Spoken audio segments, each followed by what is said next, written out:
What's up, guys? Welcome to A Plus Reviews. This is a very special show because if you know my content, usually I make reviews or interviews in Spanish, but this is the very first English program because it is actually a very special interview. As I told my guests before we got started, this is actually my very first, I consider him a Hollywood level filmmaker. He's my very first North American filmmaker. Before I introduce my guest, I want to give a special shout out to Lori Heiselman and Callie Durek over at Angel Studios for helping me set this up. Now, back to my guest. Actually very excited to talk to him because he is the founder of Peachtree Productions, and he actually has a film rolling out on July 4th nationwide and including Puerto Rico. The title of the film is Sound of Hope, the Story of Possum Trot. So with us is Joshua Weigel. Hey, Alexis, good to be here, meet you. Awesome, man. Thank you. No, thank you for coming onto the show. Okay, so before we get into Sound of Hope, the Story of Possum Trot, I have a few warm-up questions for you. And I guess the first one would be, what's your favorite film? I think it's impossible, but I definitely top of my the upper echelon in my mind is The Shawshank Redemption. Unbelievable in so many ways. So that's usually what I say. If I have to narrow it down to one, I'll say Shawshank Redemption. It's a pretty good choice. Actually, I think it's coming up on the 25th anniversary. I think so. Yeah, it's hard to believe. That's kind of sad, but time flies. And speaking of time, I was doing a little research and I found that you have a career spanning almost 25 years. So basically a Shawshank Redemption full of careers. How has that journey been like in the film industry? It's a challenge for anybody. And for me, I think it was an even greater challenge because I went to Hollywood knowing that I wasn't going to be, doing the kinds of films that they typically get excited about. I wanted to make mainstream movies. I wanted to do films that were powerful and impactful, really entertaining. I mean, I love movies. I love cinema. I could have lived in a movie theater. So I had a real love for it. And I've known way back. I mean, I think I was 12 years old when I realized this is what I wanted to do. But I didn't want to just do anything. And one of the things you hear when you go to Hollywood is, you take any opportunity because you never know what it might lead to.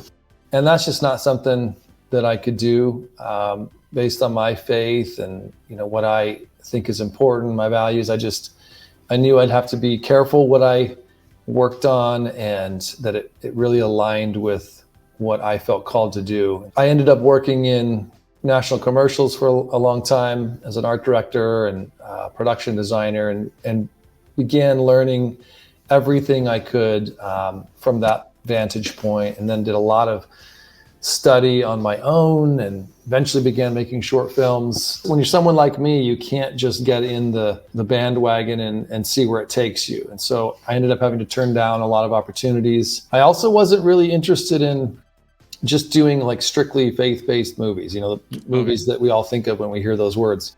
That's not my world. And I know that this movie kind of fits in that space, but that makes it even more challenging because there's a way to do films that grapple with faith, and there's the worldly mainstream movies, and it's an even smaller space when you're trying to do something even more different than that. It's very interesting that you mentioned that this film doesn't fit into what we would associate normally with faith-based films, because like if a faith-based person looks at the promotional material, they can say, oh, it's just another faith-based film.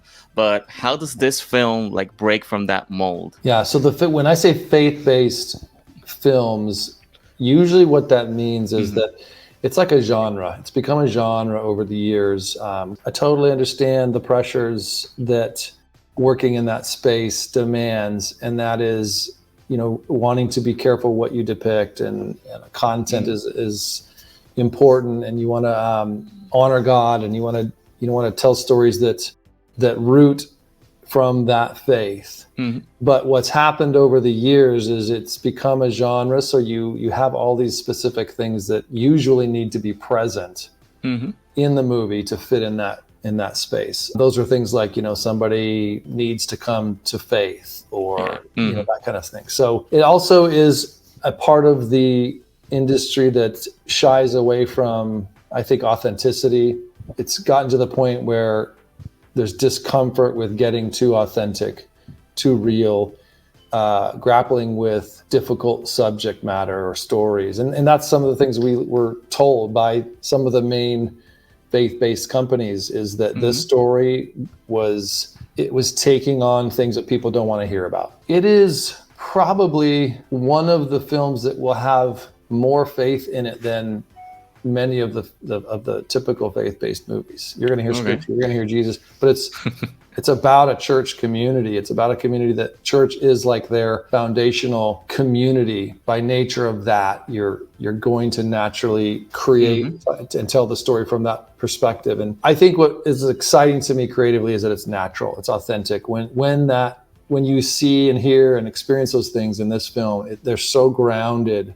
And the actors did such an amazing job filling it up with just real, deep emotion. And speaking about keeping it real and authentic, this story covers a 12-year time span and based on a true story. How did you manage? I believe you and your wife, Rebecca, worked on the screenplay. So how did you manage to fit basically a 12-year timeline into a 2-hour something runtime? I think the biggest challenge was the character count. I mean, you've got 77 kids. For a 2-hour movie, that's a big problem. You've got a lot of characters, and you want to make sure that you capture that story. It can't just become about one of them, because the reason it's so powerful is it was a community that did this. How can we be faithful to the broader story, but make it cinematic, get it to work in about 2 hours on screen? That took a few years. We just kept honing, and as we were looking for opportunity,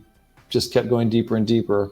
And one of the things that I think had the most profound effect was moving to Texas, close to where this all happened. We moved from Los Angeles to Texas because we got to a point where we thought, we're still not hitting the depths of this story, and we need more, and we need this community to hopefully trust us. That helped a lot. You mentioned the inspiration and like honing in all the details of the story, but what drew you to the story of Possum Trot? Well, we adopted 2 of our kids. That changed a lot. I learned so much about the broader issue. These kids going through so much, these families breaking down. You've got the breakdown of family, and loss of family at its core, but you also have, from that place, foster care affecting all these other areas of life. Depending on which study you're looking at, 70 to 90%, massive numbers of children in North America who are trafficked have spent time in the foster system. The majority of the prison population spent time in their foster system, and the homeless population. So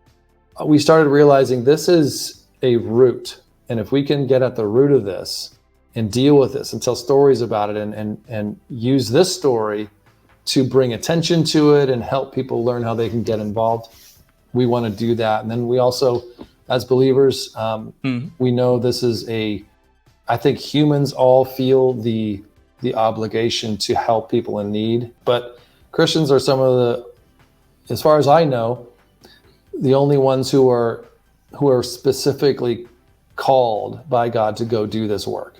It says in James to go and meet the needs of orphans and widows in their trouble. As believers, we can forget about it. We can maybe just not understand that it's there. So part of this was taking the opportunity to bring awareness, to remind ourselves of what we're meant to be about here on earth, and what does it look like to actually do things, kingdom things, when you're following Jesus in the world around you. And instead of just going to church and praying and doing all these spiritual things, there's a fallen, dying, hurting world around us that we often aren't in touch with. And so that was another part of this, wanting to create a story that could compel people to get involved. That was our hope and prayer, and it's having a dramatic effect on people. As we've done screenings around the country, it's so encouraging. I mean, people are deeply moved. You're going to have a cinematic experience. You're going to feel things. It's rare to feel things in movies anymore. It just feels like you're just entertained.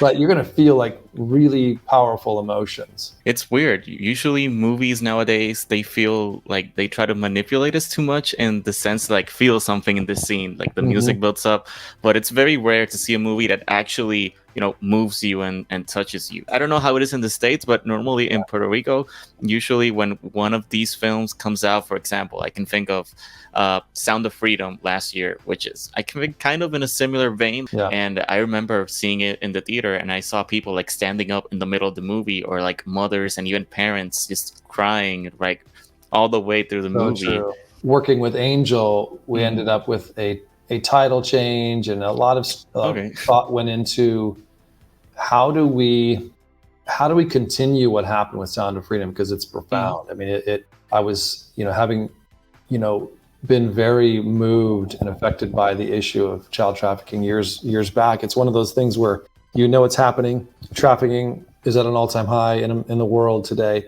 But what do you do about that? And it's important to know. It's important to do whatever you can. Maybe it's give. Maybe it's just spread the word. This is a chance for people to actually do something directly. So it's a related subject. It's not, it doesn't look the same. It's not the same kind of movie. Okay. But it's about a related issue. It's about a root cause of the issue you see in Sound of Freedom. So we're all really excited. And even the makers of Sound of Freedom are excited that this is another chance to highlight this issue, bring awareness to this issue. We can help families. We can adopt kids. We can foster kids. This is another chance to stand up and go, I'm getting involved right now. That reminds me of the Matthew West song, Do Something, basically like encouraging believers and basically everyone to, we know there's a lot of problems in the world, but we got to stand up and do something. Is there like a page or website people can visit right now, even before seeing the movie, so they can know more about this? Yeah, if you go to angel.com, Sound of Hope, or you Google that, you're going to find the Sound of Hope page. You can also find it on Facebook and Instagram and all over, but Facebook especially, you're going to find a lot of information there. And we're up against big studio movies. And, I'm not asking people to see a movie that I think is just sort of like a favor to us. This is, I think you will really enjoy this movie. I think you'll be really affected by it. I mean, I'm blown away. When I hear people, the way they're responding to this, what God is doing, I mean, you're going to experience God in this movie. That is up to him. That is not me. That's just he is meeting people. I think people will experience that, and we're up against the big boys, like I said. And so the only way you hang on in the theaters is if you're making money, and people, the theaters need to see that. So it's kind of both of those things. It's got to be successful, but the real goal is change, and we need that story to get out. We need what happened in Possum Trot, Texas, to inspire people and help them understand that you don't have to be an academic or a social worker or anything else to care for kids in the system, foster system. You, as an average Joe, an average person, can do incredible work. Let's hope people answer the call that this movie is extending to them. Before we conclude this interview, I have 2 more questions for you. The first one is, what would you say to that next generation of filmmakers, movie lovers, maybe that person who wants to tell a really impactful story but has no idea where to start? Well, one of the things that's really important in the process is discovering your skill. A lot of people, there's only a couple of things that they get excited about. And as you get more involved, you'll start learning more about your skill set. And that's an important thing. You may think you want to direct, but then when you learn what that really takes, or you attempt it, you realize, that's really not my skill set, or you want to act, or whatever it might be. So you are going to have an unimaginable amount of commitment and a willingness to suffer and struggle. I speak mostly to the people who I think would be sort of in my space, in the sense that they want to do the kinds of movies that I'm interested in. And, if you're one of those people that wants to make movies that really affect the world positively and capture the heart of God and really address important issues in the world in a righteous way and with wisdom and truth. So your faith, has got to be in solid shape before attempting anything like this, I think, because you're going to need to rely on on God a lot if that's your goal when it comes to making films. Yeah, strong faith, strong convictions. And lastly, do you have any upcoming projects right after Sound of Hope? Yeah, so we actually walked away from one to do Sound of Hope. There's one called the Butterfly Circus, was a short film we did years ago, and it is a short film, about 22 minutes long. Mm-hmm. It went viral.